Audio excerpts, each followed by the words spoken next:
Good morning, ladies and gentlemen, and welcome to the Daily Bone Podcast, where we discuss all things crypto market. That includes majors like Bitcoin, Ethereum, Solana, meme coins, and of course, NFTs, which we saw a little bit of a run on some art NFTs yesterday. We'll talk about today.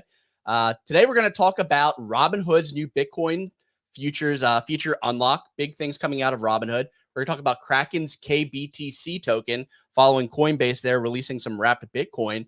And we're also going to talk about how to build a bull market portfolio. We're going to go over with Easy a little bit later in the show about like what he's looking at in terms of portfolio allocations, as well as different tickers for each kind of bucket. Good morning. Happy Thursday. How you feeling today, Sig? Yeah, I'm feeling good, Ray. Feeling good. Bull market. It feels like the bull market is on. Every time I go into the weather report, the numbers are just higher constantly on the majors, which just feels extremely good.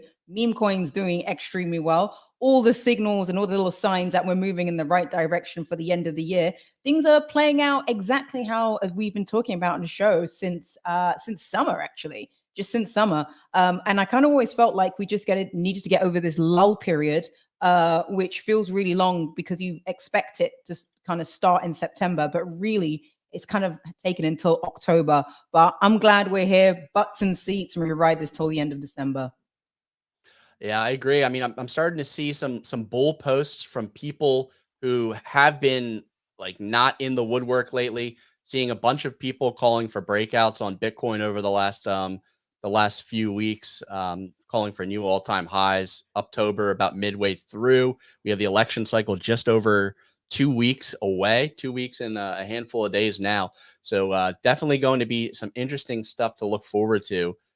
Pretty excited to see like where we head rest of the year. It does feel like there's a lot of anticipation right now. Like we're on the like precipice of moving upward, which is both interesting and scary because when people are in consensus, it generally could mean things could go the opposite way. But right now, I'm not gonna lie, everything seems fairly bullish. We did have a little bit of pullback yesterday on memes and a little bit in the majors, but I still feel that crypto Twitter and the market in general just feels bullish overall.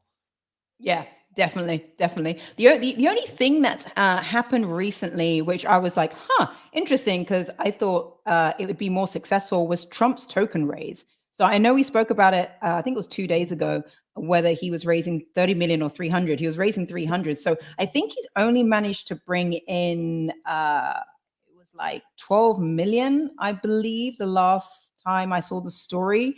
So well below what the team were originally wanting to raise, which is interesting. So I mean, we'll see. We'll see how this goes. It's still 12 million they've managed to pull in at the beginning of this run, but it definitely doesn't seem to have the pull that I thought it would be for sort of like an incumbent team, which are, the Trump say they are attached to it, but they're not attached to it, but that they are attached to it. It's kind of like reading in between the lines and the spaces and the dots. So if the token goes up in price, I'm sure they're going to be talking about it. And if the token goes down or there's a law case, then it has nothing to do with them. But I was surprised at how little they managed to raise on this. But yeah, we'll see. It's non-transferable for the time being. I think that opens up in February, but we'll see if they're able to close this round. Yeah, I mean, I'm seeing a bunch of mixed results here. I mean, it looks like they cut token supply too.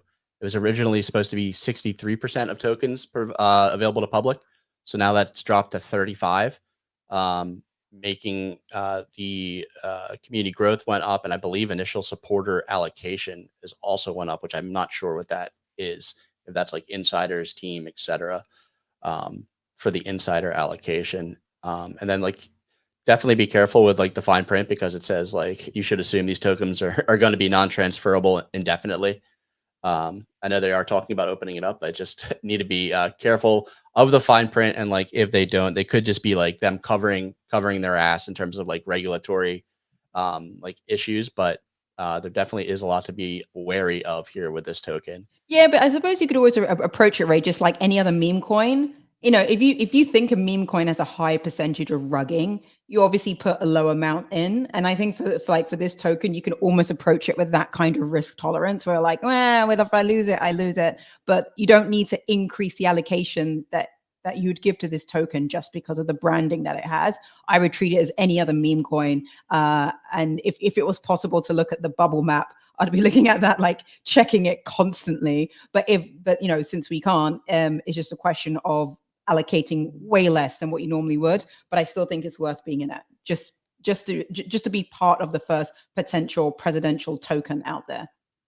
Yeah, yep, definitely interesting, and could run in the future, but a bit nervous and skeptic. A little have some skepticism myself. Packed show today. We'll run the weather report here in a second, but we just want to let you know that today's show is brought to you in partnership with Unfuck. You've heard us talk about Unfuck a lot. They're basically a like secret society and like crypto pranking organization. They've been really focusing on pranking Gary Gensler. You've seen the videos with Nick. He just released another one with Gary Gensler taking out $1 trillion from all the money he got paid from the bankers and giving it to Nick to pay back to the crypto holders. So funny stuff coming out of Unfuck, continuing to like fight for the crypto market, fight against everyone who's trying to overregulate. But if you want to get involved in this, like this is the perfect time. This is like ground level on this. We've been partnering with them since their launch. You can go to unfuck.com/Bodalgos, unfk.com/Bodalgos to join. Once you join, you're able to participate in some like meme art. You can play their Unfuck game, which is a ton of fun, throwing these little fingers at bankers' heads, and also claim daily points. And basically, when you're doing this, you're earning rewards. Essentially a piece of $10,000 worth of SOL each week. They're giving away 100K worth of SOL in October. So big rewards coming out of Unfuck. You can, like I said, you can create meme artwork, you can raid posts, you can recruit new people, just claim your daily post, play the game. There's a lot of different ways you can earn points with Unfuck. Very excited to be partnered with them. They're doing some great video content with our team. Our team's having a ton of fun working with them and doing some of these crazier videos. We saw this one and then Nick on the subway as well. So absolute pleasure to be working with Unfuck, and we can't wait to see what comes out next. That being said, Signal, why don't we take it away with the weather report before we jump into the rest of the show? Yeah, absolutely, Ray. Let's get into it. Today, it's Thursday. It is, Thursday, October 17th. Looking at the crypto roundup, the majors, they fell 1% to 2% on the day. The Bitcoin is at 67,000, Ethereum at 2,600, and Solana at $152. The leading top 100 coin was FTX FTT token, which is up about 13% to almost a 700 million market cap. We're in a bull run of the FTX tokens coming back. Over the past 24 hours, top 3 stories. Well, firstly, Robinhood has launched its desktop trading application and has added support for Bitcoin futures. The platform will offer advanced trading tools, real-time data, as well as custom and preset layouts. So this is the beginning of retail coming in. Secondly, next up, we got Van Eyck. They announced their investment in Parallels Alpha's ecosystem and revealed their Prime and Prompt token holdings. They also teased that they had invested in another Web3 gaming project, which is yet to be announced. Could this be the start of the gaming bull run we've been waiting for? And then lastly, hot off the press this morning is that Kraken has announced KBTC, an ERC20 wrap token that is backed 1-to-1 by Bitcoin. KBTC can be used in decentralized applications on Ethereum and on OP mainnet. That is all for the weather report. Ray, it is back to you in the studio. Excellent weather report as always, Signal. Let's hang on the Kraken story briefly. That came out as we were getting the show set up this morning, just a couple hours ago. So they're launching KBBTC, and they basically have a very transparent take on this. So all of their contracts and holdings are public. They release the wallet addresses, so you can verify on chain that they're holding 1-to-1 Bitcoin for the wrapped Bitcoin, the KBBTC. I took a look over at Coinbase's CBBTC that was released a month or two ago. I have an interesting Dune dashboard here to look at the tracking, like the volume and how much supply there has been over time. It has been steadily increasing in terms of how much wrapped Bitcoin there is for Coinbase. We're up to $441 million of supply. A bit of a drop in a bucket, as that's basically one day of Bitcoin inflows for the ETFs, but we are seeing that number trend upward as we see more wrapped Bitcoin entering the Base ecosystem. Pio, good morning. Welcome to the show. How you feeling? I'm feeling good, man. You're talking about CBBTC, I'm assuming? Yeah, well, KBBTC or KBTC now, but talking about Coinbase in reference to it, because Kraken announced that they were launching their own wrap Bitcoin this morning. Got it. Okay, KBTC, wrap Bitcoin on Kraken. I mean, CBBTC. Well, I just think it's interesting that what Coinbase is building. We've talked about it on the show in depth. I don't know. Yeah, did you guys have any direction you wanted to go in with that? I literally just set it up and just talked about like just the increasing supply slowly over time, and that it's it isn't a ton of volume at this point. 441 million of supply isn't a ton compared to some other flows, especially with the ETFs. It's nice seeing that it's an option on Base and Base is building it. I just don't think it moves the needle quite yet. I don't know if you have any takes on it. I think it'll move the needle in like 3 or 4 years for sure. And I think that's not a long time in the real world, but it's a long time in crypto. I mean, it's literally the duration of like a crypto cycle, 4 years. So I think if we check in at this time, late 2028, CBBTC will be in an interesting spot. Coinbase will probably be in a pretty crazy spot. Who knows what's going on with Base? We'll know whether the building on Ethereum, building Base, on Ethereum was a good call or not. There's a lot that we'll find out there. I'm just interested to pay attention to it. I think you pulling up the Dune analytics is always great, and giving people a breakdown of the numbers and comparisons are helpful. If there's any kind of comparisons, you're comparing it to the inflows into the ETF. I think that's a solid comparison. It's obviously a different product, but yeah. And speaking of the ETFs, we saw some crazy inflows again yesterday. 458 million of inflows yesterday. We're up over $1 billion on the week now. So it's been a really nice week for the Bitcoin ETFs. And Ethereum's not too bad either. We saw 24 million yesterday, 17 million on Monday. So we're up 29 million. That might be like coming close to setting a record of inflows outside of that first week of trading. Ethereum, dude, let's go. I still think the Ethereum one gets canned. I do. I just think they're gonna look at the inflows on Bitcoin and be like, guys, let's just go all in on it. Let's just put all our efforts into Bitcoin. I mean, it's still pretty like out to lunch, I think, as a take because these ETFs are so young. But specifically the Ethereum one, I think it gets canned. I just don't like it's all its interest is really being led by Bitcoin. So I think that's where the focus is. So I wouldn't be surprised if a couple of these providers are just like, let's slim down on costs and just focus on Bitcoin. It hasn't been getting a ton of inflows, but like, isn't it still a pretty successful ETF? I saw David Hoffman talking about it yesterday, saying like it's like the second most successful ETF ever, which I don't know is just a bit of his bias or if that's like rooted in fact. I haven't studied it. If we had James Seyfert on the show, he'd be able to tell us what the story is. So BlackRock does or does not have an Ethereum ETF? That's one thing I was curious about. I think it actually might. They do. They do. Okay. So if BlackRock's in on it, the BlackRock one is not going to get canned, Sig. That's not a possibility. I'm talking more about the smaller providers who Sure. I think will just because there was like 7 or 8 that came out very early as being the top providers. I think we'll see those ones just focus in and be like, let's just have a Bitcoin offering rather than having Ethereum. But I think that is that's a larger reflection of Ethereum potentially losing its narrative and focus from like over the next 12 to 18 months. Let's see. It's a complete out to lunch take. You always have to have one of these at the end of the year, like punks being down at 30K when punks are at like 200 and everyone thinks you're crazy. This is going to be my little take for the next 12 to 18 months.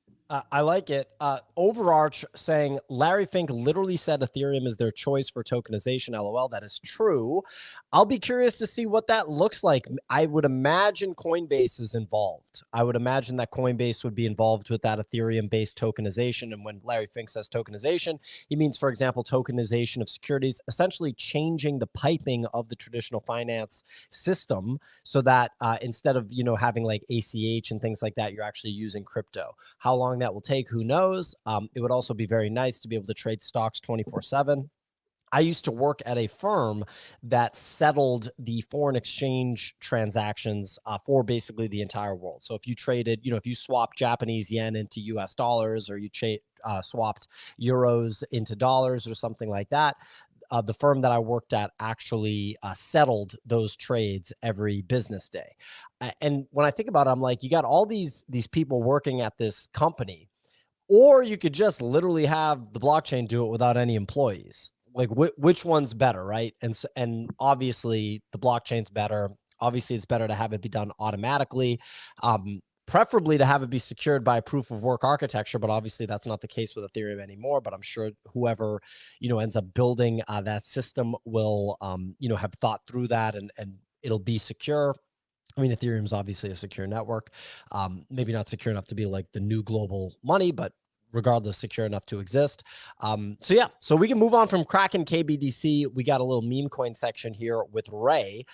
Ray, you pointed out that it's red across the board for the top meme coins over the past 24 hours. It's been a few weeks since we've seen a pullback like this. Doge, Pepe, SHIB, WIF, all down 3 to 5%. Where is the action in the meme coin market, Ray? It's moving further and further down the risk curve. Easy and I did a stream yesterday on BullX, and we had a ton of action. We didn't make much money. Actually, we lost money, but there was a ton of liquidity on graduating coins, about to graduate coins, coins that have been launched that day. The biggest winner yesterday is we saw a tiger coin called Baxo. Basically, Disney Parks shared a birth of a new tiger, and of course, everyone went to go create meme coins. I happened to be on Pump Fun and during this, and I saw just a bunch of tiger meme coins coming through. I had no idea what was going on. Clicked a couple links and saw this. So one of these ran to $10 million at some point yesterday. One of these Baxo tokens, and spawned a bit of an animal meta on BullX, where we saw basically everyone going through Disney Parks Twitter and then looking for every animal that they could find. They even made one on this fig cheesecake. So literally everything was memed on this Twitter account at some point yesterday. So it was pretty crazy, because that came like right into our stream. And then during our stream, Pump Fun enabled the ability to show videos, like use a video as a thumbnail for your meme coin. You can upload a video, and the video is now the meme coin. So then we saw that meta quickly start and then die, where like this is the first dog that was uploaded on Pump Fun. This is the first cat video uploaded on Pump Fun, and that quickly went up and then down. I think we traded very briefly KSI's music video. Someone made a meme coin of that whole music video on Pump Fun. So it was a very busy day in the trenches. But like as you can like listen, if you're a normal person listening to what I'm talking about right now, this is just all absolute bonkers down the risk curve action. And a lot of these tokens we're seeing over $1 million worth of volume in the first 5 minutes of launching. So a lot of the liquidity is moving down the risk curve, which is scary, because people are rotating out of those higher tickers. They're moving further and further down to find the gains, which I think are slowly going to basically disappear, going to developers launching these, et cetera. And we're going to see a pullback across the board. So a bit nervous about where we're at now. It does seem like it's still hot, but I'm a bit wary of the meme coin market over the next 2 weeks to see where it ends up going. Do you know what it reminds me of when you're talking about that little tiger who's incredibly cute? This reminds me of the meta in NFTs, where like anon teams would like launch a small doodle or a small ape. Do you remember that time where they basically took the main collections and just made them small? Yes. And then they would run so hard. And so we had that meta, and then you'd mix the two babies together. So you'd mix a doodle and an ape together, and you'd have like some doodle ape, which was small. And then the first ones of those would run. I feel like that's where we are, Ray. If you're talking about going further and further down the risk curve, small animals and cuteness. We're in the cuteness meme coin meta phase. That's where we are. This definitely isn't the collection, but this is what you're talking That about. one, that's the one I was thinking. I remember trading these, and I remember you guys were trading these PO when I was watching the show years ago when these came out. I remember I think Kix was on, Nick, Easy, trading these little ape guys back in the 2021 bull market. I think those trends showed the kind of truth behind the crypto market at that time. And now meme coins, it's just the full tilt version of that. Moving on, we got a big day. Speaking of NFTs, excuse me, we have a big day for art NFTs. So I had saw that, Beeple stuff was actually moving quite a bit. The Giga Chad piece and some others had been selling for big money. Here's Eli, formerly from Moonbirds, if I'm not mistaken, or Proof, if I'm not mistaken. Yep. From proof. I mean, still, I think still technically with proof under Yuga. Okay, well, there you go. Looks like Def Beef had a mint. Is that correct? Yeah, mint on that new blockchain shape. So I believe it was a free mint, and it just went absolutely out of control. So he cut supply. Basically, just these type letters. That's all it is. There you go. 72,000 minted. It looks like, I think it was free. There's people have like thousands of them. These individual holders have like 2,700 here as the leading holder. So another big artist on shape having a release. So interesting to see that. Is there secondary volume on this thing? I haven't been able to find any volume yet. I don't know if it's just not available for sale. I'd imagine it's locked because I'm seeing no secondary sales. So something might need to like flip before they could sell them. Well, we should pay attention to that. It looks like Gremplin dropped 50,000 mints on his ticker treat drop on base. It was priced very, very, very low. Is there secondary volume on that? I'd just be curious. Okay, a little Halloween drop from. Yeah, I think this is a random drop. You would mint it and you would get like one of these ERC 1155s. I mean, the different rarity, not much volume. Yeah, the art's cool. There's no volume. Nobody wants to buy this stuff right now. I mean, even when NFTs were hot, you know, like just art stuff, especially ERC 1155s with supplies like this wouldn't sell. These drops are so the artist can make a buck. And yeah, I mean, that's what happened. Art's very cool. Gremplin's a good artist, obviously. Stay tuned for more artists, you know, dropping mints like this to make a little bit of money. Yeah, I mean, nothing really that interesting happening in the NFT market. I mean, I do think that the Beeple stuff is pretty interesting, where you know, some of the high value pieces like Giga Chad have been selling for a lot of money. So there's definitely that. Yeah, I mean, we've seen on his spring collection here over the last, 2-3 days, there's been a good amount of sales.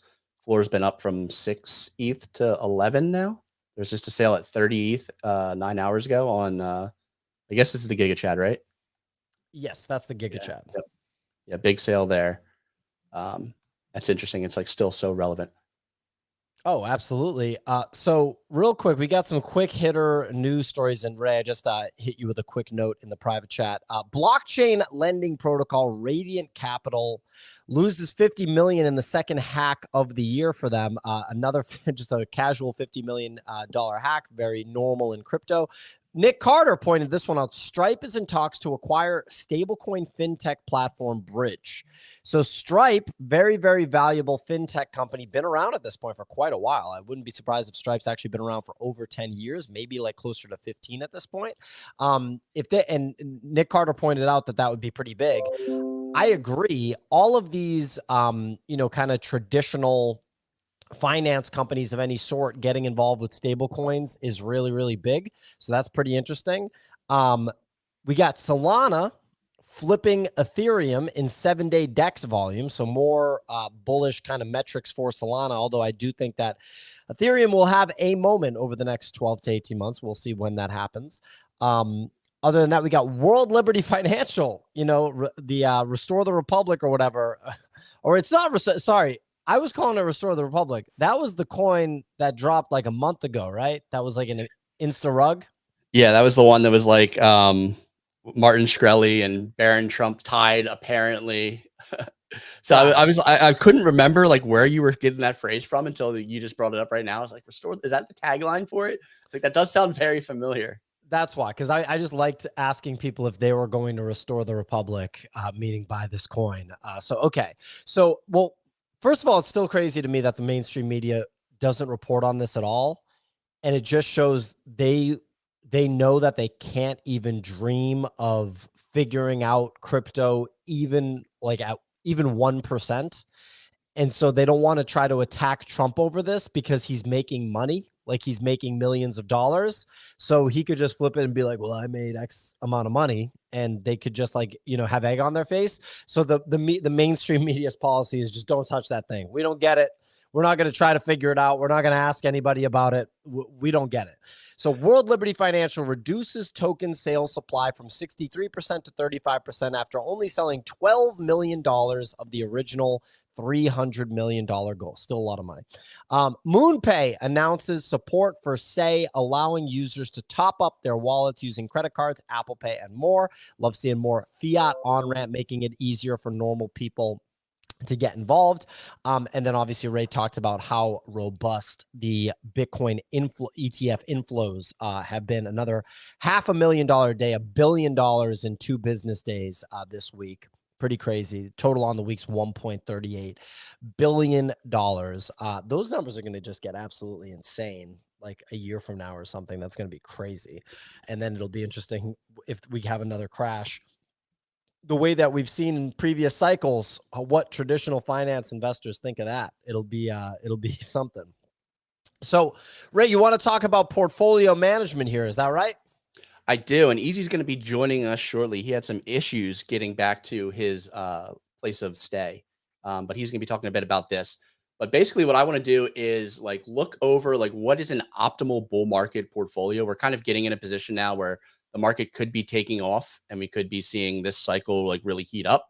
So like where would be a good place to be allocating capital, and like how do you define your different buckets and where do you allocate capital within them? So I basically created a bit of a framework really quickly to like categorize like different levels of the risk curve. So I've been looking at like majors, like your Bitcoin, your Ethereum, your Solana, some like blockchain alts. So like just chains that are alts that are a little bit, I guess, lower risk, lower return. So like an Avalanche, a Sui, a Say, other L1s that could potentially compete for mindshare in this cycle. Other alts, so just like bigger alts in different categories. So for like AI, you have like Near and Tau. For gaming, you have Prime and Prompt. Other gaming tokens as well, maybe like Ronin token, some things like that. And then DeFi, maybe Uniswap, Radium, Jupiter, JLP. So they're a little bit more down the risk curve than your blockchains, but still fairly safe in terms of risk management, in terms of crypto at large. And then we jump into kind of like meme coins and where you really define like what your meme coin portfolio looks like. You have majors like the top of the top, like Doge, SHIB.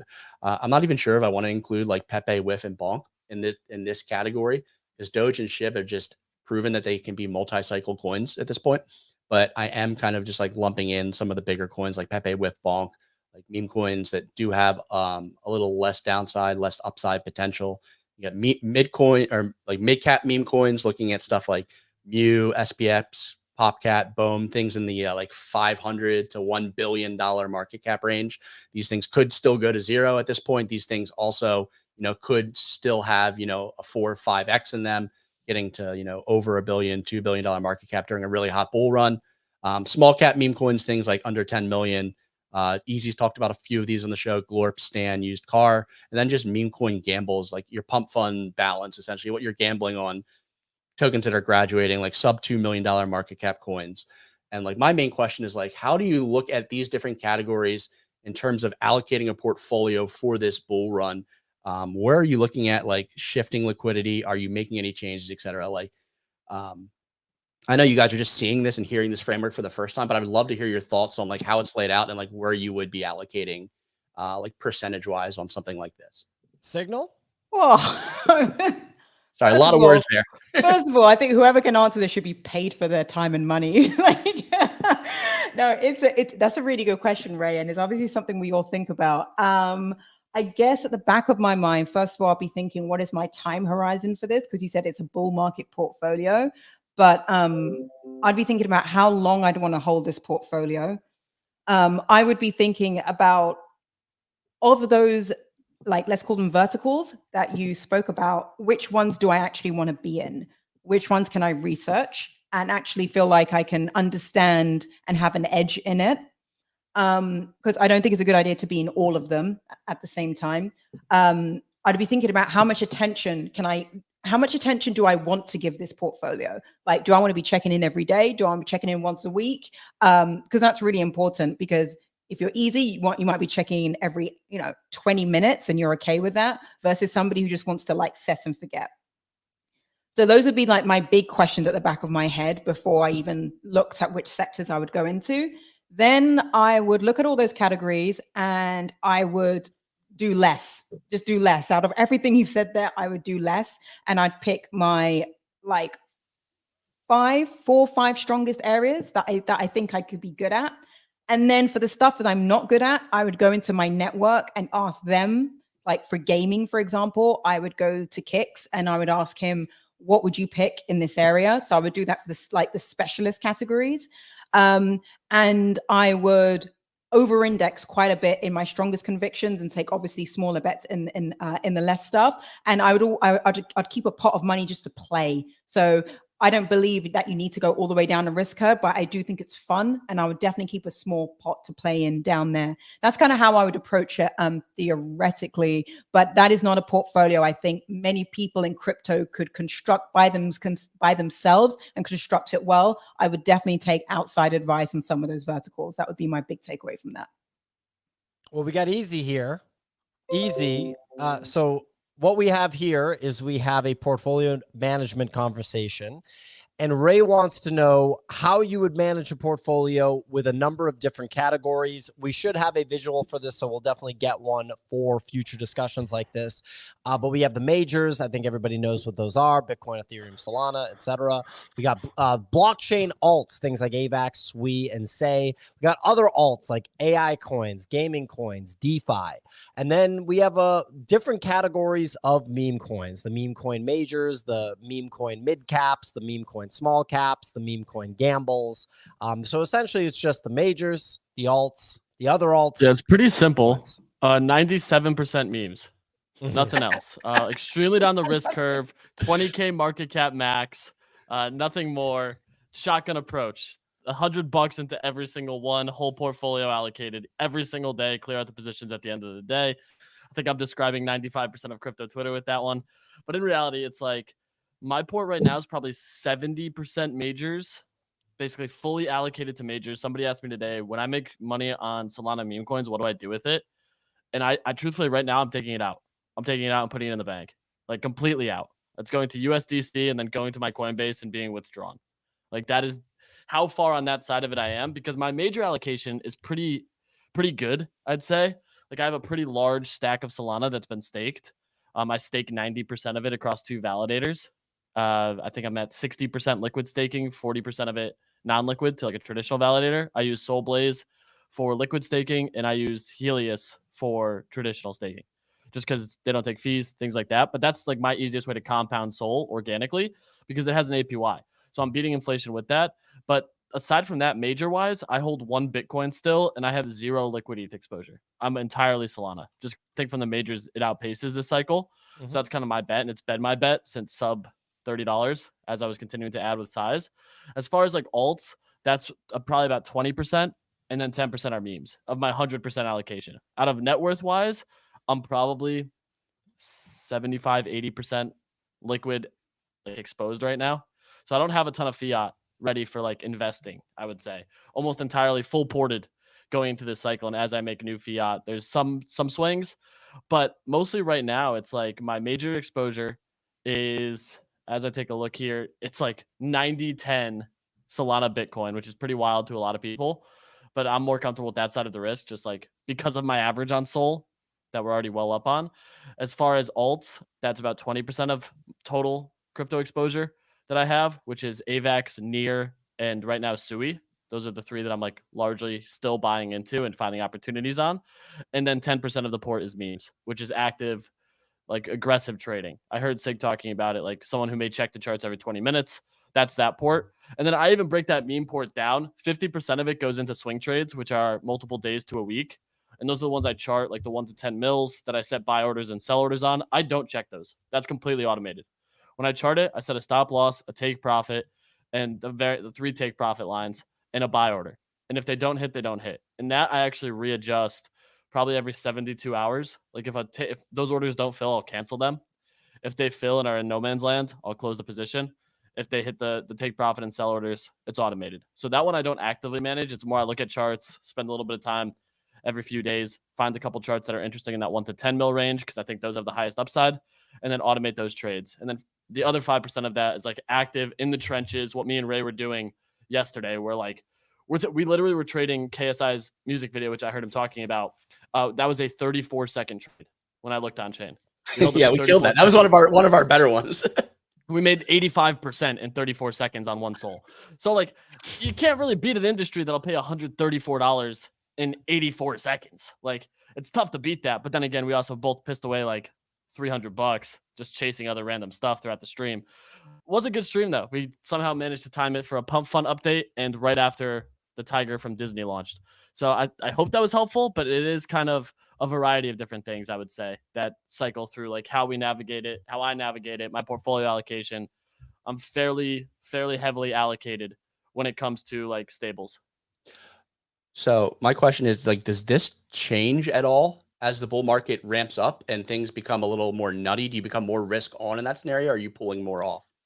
So as the market extends, I've said my Solana target's 500. Everyone's calling for 1,000. I'm completely content taking all my Solana off the table at 480, 470, 500. And I plan to scale slowly as soon as we break all-time highs in USD pricing. So once we're over 260, I will slowly start taking it from the validators and converting to fiat. Even if I miss the extra 4x, my thesis is it's up 10x. Like, it's tough to really beat that. And I don't mind missing that like quote parabolic run because I've already made a decent enough return that I'm completely content.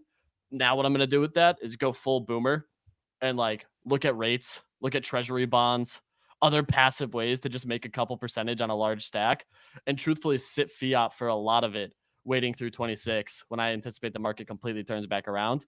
And then we start finding the next narrative again. Like, obviously I'll always have a stack that's more actively trading, and people ask why I do that. I truly, like 100% truthfully, just enjoy it. Like, I find joy in trading markets. So it's very difficult for me to just not press buttons. So I'll always be trading. But with those long-term portfolio plays, that's like, quote, the generational wealth that you want to accrue. And to me, that's way easier to start taking it off the table once I hit those sell targets, even as the market gets like completely chaotic.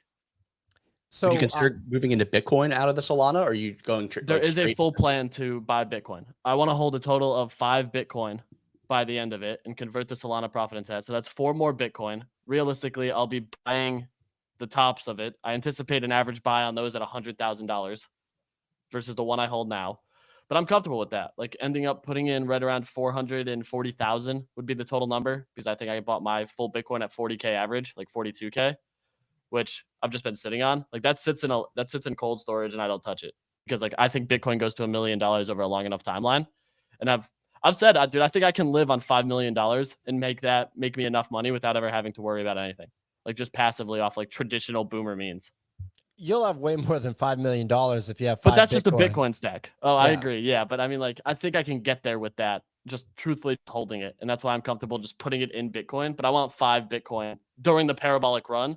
And then when you have fiat from like the SOL sale, I can wait till a bear market to start adding more to it. But like, I do want to convert X amount of the SOL into 4 more Bitcoin and the rest of it truthfully into fiat. So with Solana, what I think about is, so I have some stuff pulled up right here. I have the price of Ethereum year over year. So in 2018, Ethereum went from $82 to $1,100. So that's pretty crazy, right? $82 to $1,100. Then it crashed. Same year it crashed. And the next year, 2019, it went from $102. So think about it. It went all the way back down, right? It went from 82 to 1,100, back down to 102, right? And then back up to 361. So still performing really well. Then it crashed again because of the COVID crash in 2020.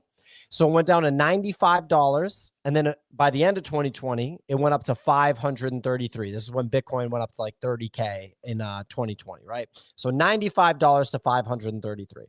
And then in 2021, it went all the way up to $4,780. That's like the all-time high or whatever of 2021, $4,780.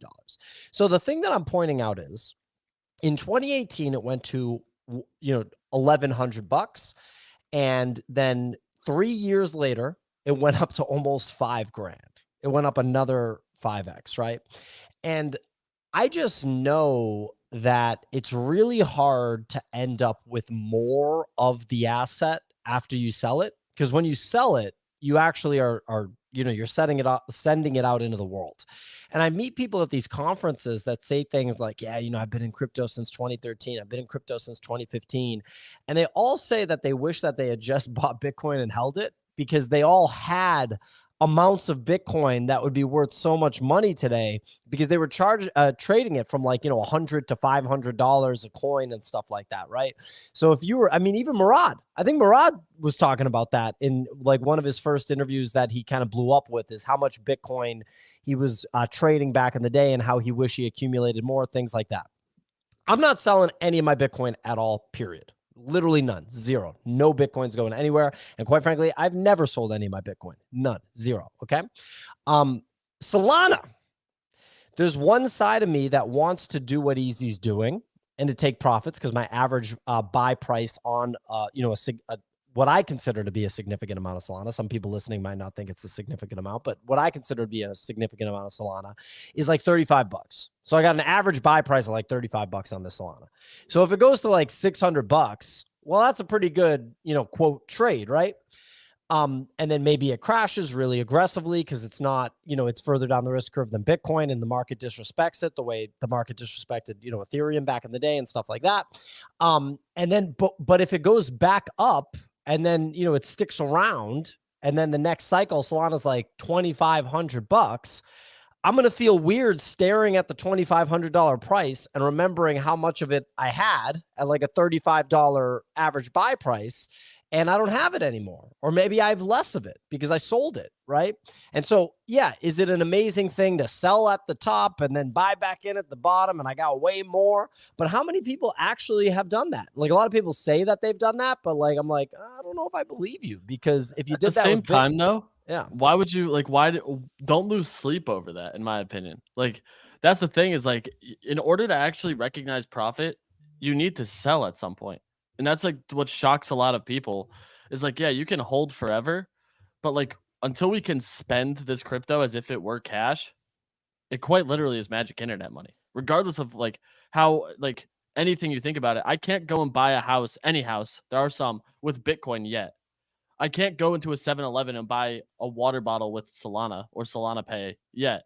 When you can, then yeah, I think there is an argument to be made to treat it in a different way. But like, I look at it in that way. Look at what happened to ETH in the FTX crash. We had an opportunity to buy sub $1,000 ETH again. We're gonna have those opportunities, and yeah, you won't buy the bottom every time, but there's gonna be upside opportunities where, like, once you hit that long-term cap gains event, I think more people need to be conscious about taking profit at some point, because you sit on it and the likelihood of you round tripping it and selling it to fear is so high. So with Ethereum, it's real quick. It's good that you bring up Ethereum, because Ethereum is actually in favor. Bringing up Ethereum is very much so in favor of sell the Solana argument, because now you're seeing Ethereum essentially start losing to a competitor. Bitcoin can't lose to a competitor, in my opinion, because its competitors are gold and silver. And I don't think that we're going to see the great, I don't think gold's going to be like, hey, I got a blockchain now too. Gold's coming on up for the, gold's turning digital. It's not going to be like when Bob Dylan went electric, right? Gold is gold. We know what gold is. And so you actually can just hold Bitcoin forever, because it just contributes to your net worth, and you're not worried about Bitcoin being disrupted, and your net worth is what actually matters. And once all you're really talking about, Easy, is that the traditional finance system doesn't recognize tokenized Bitcoin right now. They do recognize it in the form of the ETFs of IBIT. If all of your Bitcoin's in IBIT, then you can actually just do whatever you want with it, besides buy a cup of coffee with it, which I know everybody's like so obsessed with buying a cup of coffee with your Bitcoin. But you can, show it to a bank and say, this is my net worth, give me a mortgage for this house. And you can use it as a financial tool to go and, accumulate assets in the real world. The thing is with Ethereum and Solana is that a new competitor can come out and disrupt both of them, just like Solana is essentially disrupting Ethereum in some ways. It's really just in price, because when you sort of look at what's happening with Ethereum, all these layer twos, base and all these things, it actually feels pretty damn bullish for Ethereum, but the price just won't move in the same way that Solana's price is actually moving. So that's the way that I think about it. And I think if you look at crypto if you consider Bitcoin crypto, you guys hear me say on the show, Bitcoin and crypto. If you consider Bitcoin crypto, I think that you're setting yourself up for probably making some pretty good fiat based gains and, trading and making, quote, life-changing money via trading, but actually not being richer in the long term. Because if you're not going to accumulate Bitcoin with the gains that you make from trading, then it's going to be hard to keep up with the ongoing price appreciation of Bitcoin. And you've probably seen me tweet about this and talk about it on the show, and it'll be my last point, is that a lot of people listening right now can afford to buy like one Bitcoin, right, at however much it costs right now, 66 grand or something like that. That's not like this outrageous amount of money for some people, 67 grand, right? Will those same people be able to buy it when it costs $1.2 million? I don't know if they'll be able to buy a fraction of it, of course. But if the same people can't buy one Bitcoin for $1.2 million when it costs $1.2 million, then you would have just been better off just buying Bitcoin and holding it forever. So that's just the point. That's the math kind of coming out that I think through when I think about this stuff. Signal. You are also saying basically the same thing that I said, though, is I want to convert my Solana to Bitcoin basically at the top, because I do think Bitcoin holds that store of value significantly longer and does have its own place. It's just, to your point, any of these other ones that aren't Bitcoin, I don't really look at as like, quote, a store of value. I think the tech is the most interesting for Sol because retail adoption's high. In some countries, you actually can use it. Like in Asia, fun fact, you could have actually used USDC on Sol to pay for your Grabs, which is their Uber version. Like they support USDC on Sol, which is pretty crazy to me. And once you start seeing more of that, then a retail chain will win. But that doesn't mean price has to go up. Like I think to your point with ETH, there's so many L2s that are doing awesome things, but they're just making it significantly cheaper to leverage these L2s. And I look at something like AVAX, which is launching countless L1s for games, but it's not inherent to the price action to go up when you have a higher use base because they're making it cheaper to use these L2s or L1s. So that's kind of where my head goes. It's just Solana is already cheap and fast, so you don't need an L2, which helps the price of the main L1. Yeah, they aren't store of value assets. They're technology networks. They're really cool. Like Solana and shit. Like this stuff's really, really cool stuff. I'm not taking anything away from it. It's just different than, digital gold, store of value, Bitcoin, right? So you just have to recognize it as different and recognize that there can be competitors that disrupt it, like Ethereum is experiencing with Solana. Sig? Oh, kind of forgotten my point because I was so deep in, like, I was really listening to you. No, yeah, it was one of the points that one of you brought up. But I really do think one of the challenges of like creating these portfolios and how you manage your trading around these assets is like, I think a lot of people don't trade or invest with actually having a goal behind it. So you have this theoretical paper money, it comes near your goal or near the amount that you want. It comes near the amount that you think is, this looks good, but it could go back up, it could go up more. And I think when a lot of us think like that, or we're chasing the 4x, the 5x, you're not really thinking about, what Easy is saying, like, what am I trying to do here?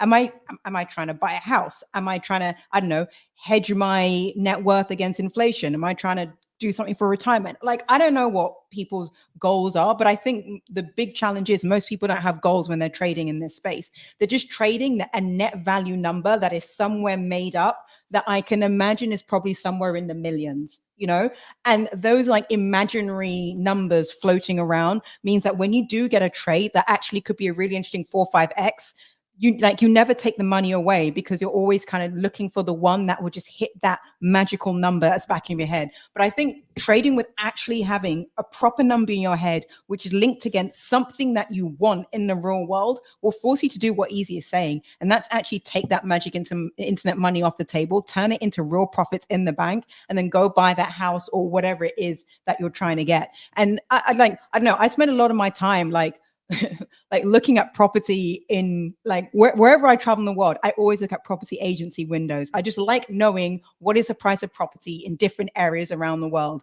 And if I wanted to buy XYZ villa in XYZ country, how much it would cost me. And I like that because then in the back of my head, I know, okay, I need $500,000 to get a 3-bedroom villa somewhere there. And I just think having real things, tangible things, makes a big difference to trading because you'll actually take those profits to the bank.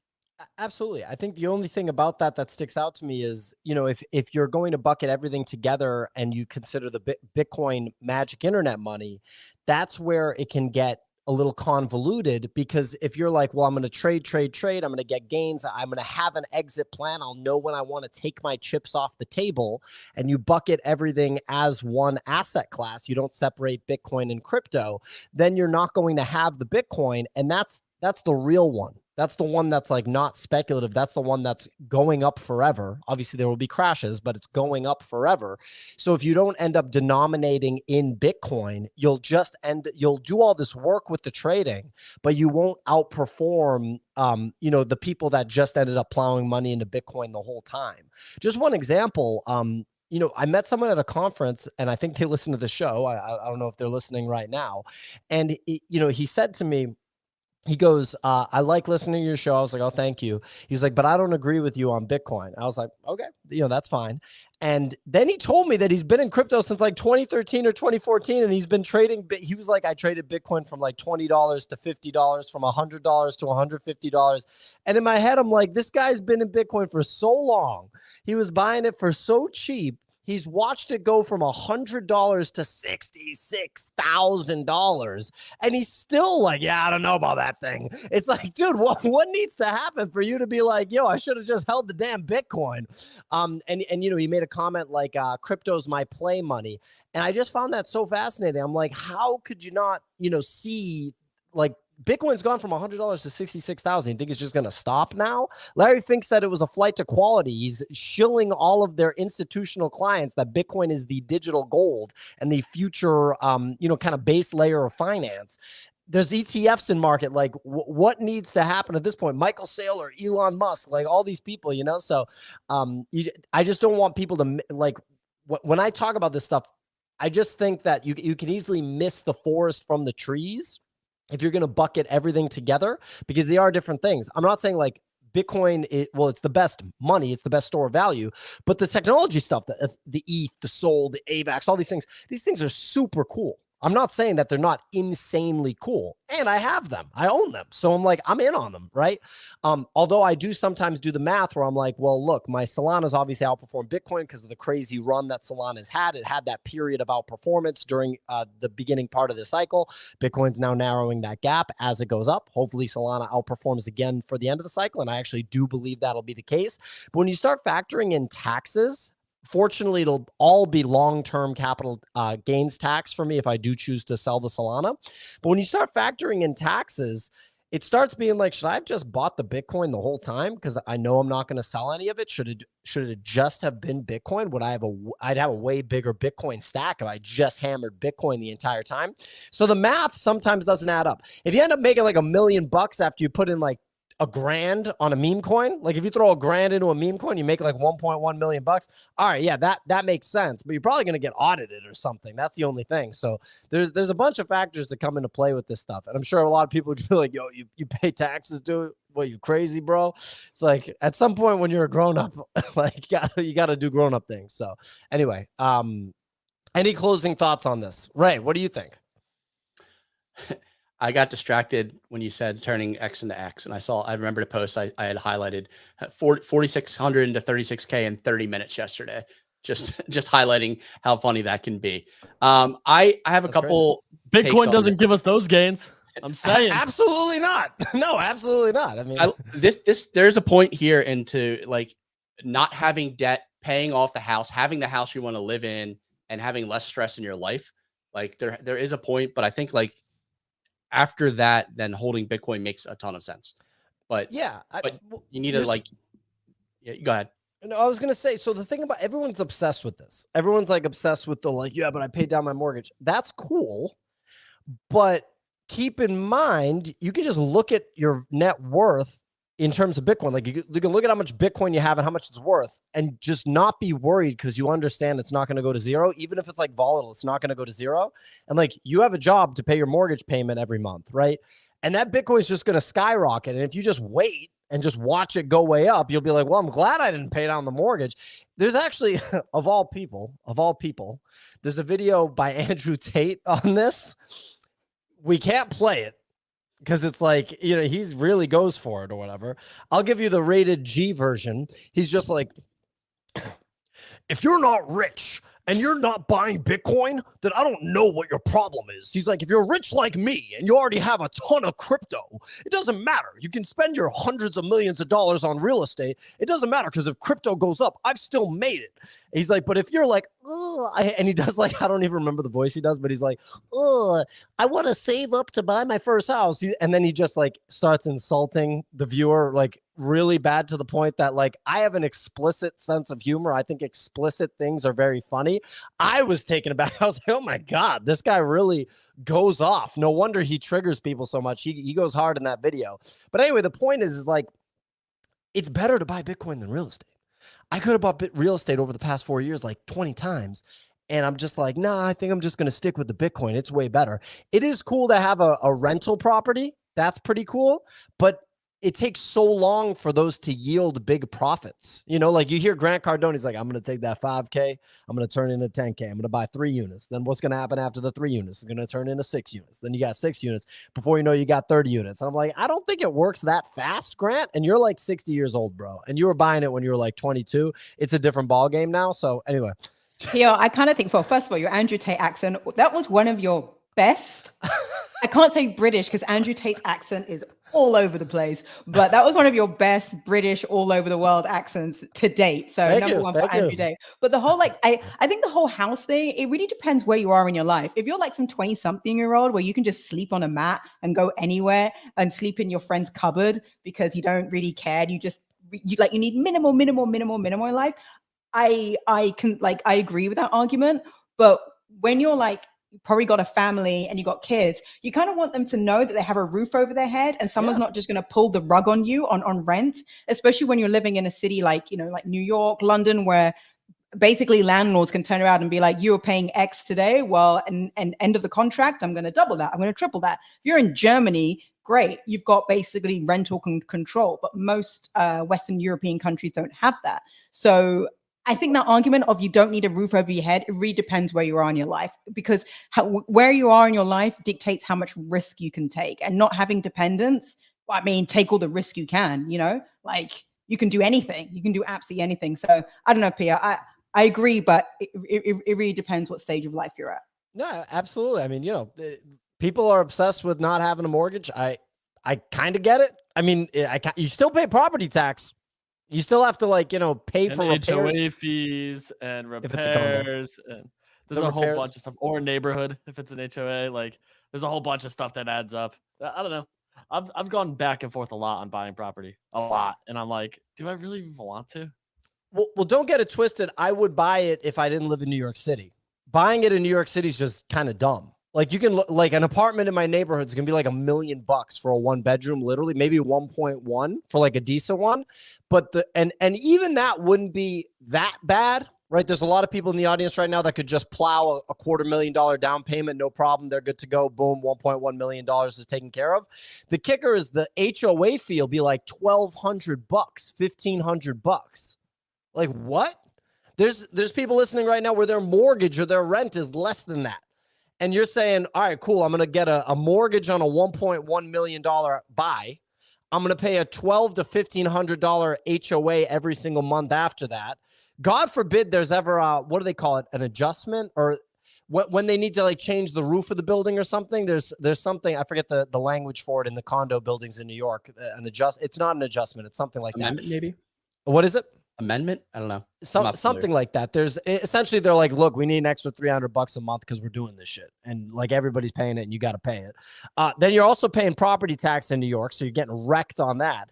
And then last but not least, go look up appreciation of residential property in New York City. There's many neighborhoods, specifically the neighborhoods with like young people that are already like gentrified and stuff, and the properties don't appreciate. I know we have a lot of New York listeners. They know what I'm talking about. The properties don't appreciate. If you go buy in Bushwick, if you buy in like, you know, Bed-Stuy, if you buy in like deeper parts of like Brooklyn, for example, that haven't been gentrified yet, you can see the appreciation, but then you have to live there. And then, you know, you can go move to Queens and you can buy a house in Queens and that will actually appreciate because it's a home. It's not a condo or an apartment, but it's like, do you want to go and live there? Right. So like, do I want to just back up and live in Queens in a house like far away from Manhattan? So these are the factors. If I lived in Florida easy, I'd be buying a home all day because owning your primary residence does make sense. It does. You just got to be a little conscious aware. I mean, insurance is skyrocketing because hurricane season has kind of ramped. So you're basically paying a mortgage payment for insurance at this point, just due to the flooding and damage that happens at this rate every couple weeks. But luckily, hurricane season's almost over. So, dude, that's another hurricane season in Florida. Some crazy shit. Like, that's nuts. Let's talk about insurance rates are up like 300% because you make up for it with tax savings, right? You hope. You hope, unless it's a red year in the markets, and then you're just in the hole. The word was assessment, ladies and gentlemen. We got some condo owners here, clearly an assessment. And Ron Man said, I got a $2,000 assessment this year. Yeah, fuck that. That's not cool. Texas, that's interesting. Texas is good for sure. Texas is something. Florida should be something for sure. Someone said, don't buy an Airbnb. I would never buy an Airbnb ever. It seems like it doesn't work, quite frankly. I've just seen so many people, like, including people that have podcasts and shit, say that they bought an Airbnb and it's completely toast. And then real quick, we have who is it here? Lee from Mutant Ape Yacht Club saying rental yield for him is more about covering costs, so his one rental covers 2 mortgages. That's awesome. I would actually assume, Lee, that you owned that rental for a while. I would assume, because if you bought a house 10 years ago, a condo 10 years ago, you got it for a way, way, way, way, way better price, like a really good price. And you probably got it for a pretty good rate, like your mortgage. And even if you didn't get it for a good rate, you probably refied during the 2020, 2021, 0% interest rate era. So your payment on that thing is probably super low. But then you go rent it to some sucker in 2024, and that guy's paying a buttload of money to rent the place that you have super low overhead with. So it's to the point where that person covers all the expenses for that property and covers the rent of the property that you live in. And you got an LLC set up, so you're running expenses through the rental company. Yeah, there's some clever and crafty things that you can do with this. Real quick, I think we missed so anyway, last thing, show's brought to you in partnership with Unfuck. Unfuck being the secret society and crypto game pranking corporate corrupt corporations, I should say. We dropped a new one. You guys saw this one. Nick forcing Gary Gensler to drain his bank. I didn't even know that they did this. This is so funny. I had no idea that they did this. And so every week, Unfuck is giving away up to $10,000 in Solana to the top points agents on their platform. You can start earning points today towards, again, $10,000 in Solana weekly airdrops and rewards by playing the game. That's one way you can do it. Just play the game on the platform, unfuck.com, unfk.com. You can engage with their content on X, and you can recruit more Unfuck agents. So great campaign that they're running, unfk.com/bodoggos to sign up with our link. Ray's got it on screen. Again, unfk.com/bodoggos. You can create your account to overthrow the corporate overlords and start earning rewards today. That's our show. We talked about a lot of different things. Lee said exactly to all of that. I figured, Lee, you probably bought it like 10 years ago, been owning it. Low rate, low overhead, business set up, charging high rent, crushing it, Lee. Let's go. Crushing it. Let's go. We're looking to get a new house too. And our rent for this place we'd be able to bring in twice what we pay for our mortgage. So it's really hard for us to sell right now. So renting it, we would get in twice as much rent than we're paying in mortgage. All right. So here we go. Let's talk about this for a second. Rent the place out that you're in. Create an LLC. Rent the place out that you're in. Have movers move your shit into storage and run the cost of the movers and the storage through the LLC. Move in to your parents or your lady's parents or your grandparent, whoever the hell, brother, sister, somebody. Just move into somebody's basement. Buy a house. Well, because now when you buy the house, you can go to the bank because you have the signed lease on the place that you're in now, and that counts towards your income. Buy the house, and then boom, you're locked in. And be ready to refi when Donald Trump says rates are much too high. They need to be 0. Make them 0. Come on, Jerome Powell. Yep. That's the hope. That is the dream. Maybe skipping the moving in with the parents step, but well, move into someone's basement, anyone's basement. Yeah, the only thing is that the banks are so like they're such fucking sticklers about everything. You can have $5 million worth of Bitcoin on Coinbase, and they're like, cool, that's not money. Yeah, so actually, it's just funny. So I had to withdraw and then convert to fiat in one of my brokerage accounts for them to look at that and count that towards putting an offer in on a house. Nick had to do that they made him withdraw 200 grand from Gemini. He was doing it 100 grand at a time because there's limits to how much you can withdraw. So he did 100 grand. They go, nah, more. He does another 100 grand. It's at 200. They said, nah, more. He said, are you serious? And they're like, all right, fine. We'll give you, this was to rent an apartment. Okay. The banks, when you're going to buy a house and get a mortgage, your Bitcoin's $0. I don't give a shit. Oh, there's an ETF now. Cool. Make it the ETF because that's the only way we'll acknowledge it. The Bitcoin and Coinbase, go fuck yourself. That's not real money. And then, oh, you have a house that you live in right now. Oh, there was an appraisal and that house is worth $550,000. Okay, cool. Until we see a signed lease, there's no rental income. It's zero. Do you think no one in the world will, there's no floor for what will actually be like a rentable, do you know what I mean? Like at some point you just have to believe that somebody's going to rent the damn house, like fucking $800 a month. I don't know, something low. Someone's going to rent the damn house, but no, not until you have the lease signed. Once you have the lease signed, that's a different story.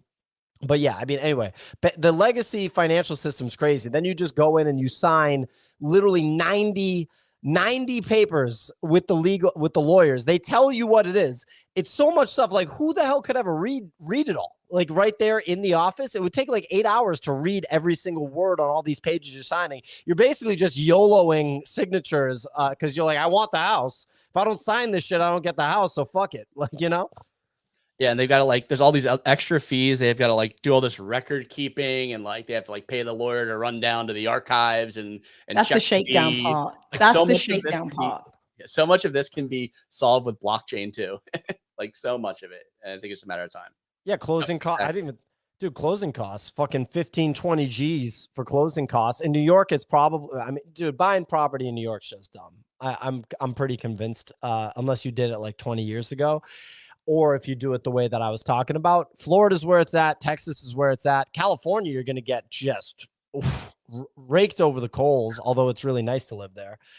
Europe, I don't even know what the deal is. Europe's great, man. Sorry, but it is. Actually, it's interesting because, Pio, when you and I had this conversation about property and how to invest, I completely forget how different the US market is from the European market because, if the best thing to be is employed, so you can go to the bank and you can show your contract and then you say, I'd like to buy an apartment or a house, and they're going to say, okay, well, this is how much we'll let you borrow against your salary and all your other assets, and you can lock that for the next 20 years. So if you'd done that just 5 years ago, you could have got 1%. So now 2024 rings about, everyone's crying because mortgages are so high. You're sitting there looking pretty, paying pretty much pittance for your mortgage, and at the same time you can rent it out like you were saying at 2024 prices, even though you're locked in for the next 20 years at 2021 prices. So all these nuances, obviously we didn't cover it, Pio, but Europe can be pretty darn nice for buying if you do it at the right time and you find the right property. But the lawyers will still get you. That's like global mafia. They it's a cabal. It's a cabal of shakedown fees. Straight up, there are crafty things you can do. We'll end on this. I mean, you can do a cash out refi. So let's say, Lee, let's say Lee had bought something in the United States 10 years ago, paid a good price, got a good rate, or maybe he didn't get a good rate. Maybe he's just doing the refi to get the good rate. You can do a cash out refi. It won't affect your monthly payment that much. If let's say you pull 75 grand out of the refi, your property's accrued value over the past X number of years. So your percentage equity is higher. So you have a little bit of leverage. do a cash out refi, pull out 75K, doesn't affect the monthly payment that much. And then you take that 75K and you put it towards buying another investment property. Before you know it, or you buy Bitcoin with it. Before you know it, you're kind of like, and I'm not talking about gambling on Bitcoin. I'm talking about just buying Bitcoin and saying that's on my books now forever. And that's just part of my net worth. And I'm not selling it. I'm not trading it. I'm not, turning it into any other crypto. That approach will lead to like, a real snowball of wealth over time.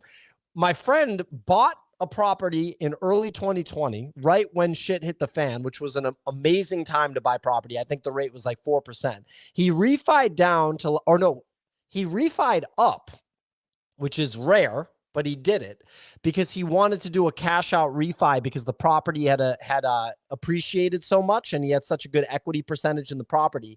He cash out refied. Almost always when people do that, they do it for an investment. It's very rare to cash out refi and not take the cash from the refi and put it towards another investment. But I think he just like spent it on his ex-girlfriend. And I was just like, that's like unusual. It's unusual to do that. Like, to take out like 50 grand from a cash out refi and instead, what property did you end up buying with that? Or what investment did you make with that? It's like, nah, I just, sort of like went on vacation a few times. Like, so I bought some Cartier glasses. Thought that was fun. Wild. That is wild. And for them to be an X now, you refi and they become an X. That ain't me, dog. No, man, that ain't me, dog. Your boy Andrew Tate would be like, if you cash out refi and spend it on a woman, you're an idiot. He's right. He's absolutely right. I'm sorry. That is wild to me. Yeah. Yeah. I don't know where to even end on that. Your woman should be spending money on you. That's how I operate. All right. Anyway, I just want to do more voices. Thank you. Hey, look, thank you guys. Thank you very much for the Andrew Tate impression there. Cash out re-wife, the zinger from Ron Man right there. The zinger right there. That's a good one, Ron Man. That's some good stuff. Roy said Bitcoin's overbought. I don't think $0.065 million is overbought when the thing's just going to be a piss missile to $1 million. Shout out to Ron Man for the zinger right here. Shout out to Just Stefano telling me to buy a small village in Italy. That's not happening. But anyway, ladies and gentlemen, thanks for listening to the show. We'll be back tomorrow, closing out the week tomorrow, 9 a.m. Eastern time each and every week. Check out Unfuck. That's unfk.com/bodagos. $10,000 in Solana being, distributed every single week. Every week there's giveaways there. And obviously we're going to make more of those videos that are so much fun. We will catch you guys tomorrow. Subscribe to the podcast on YouTube, like and subscribe. And then obviously Apple and Spotify podcasts available. Poto B said today I'm 8-hour Nick. That's a crazy compliment right there. That's a crazy compliment.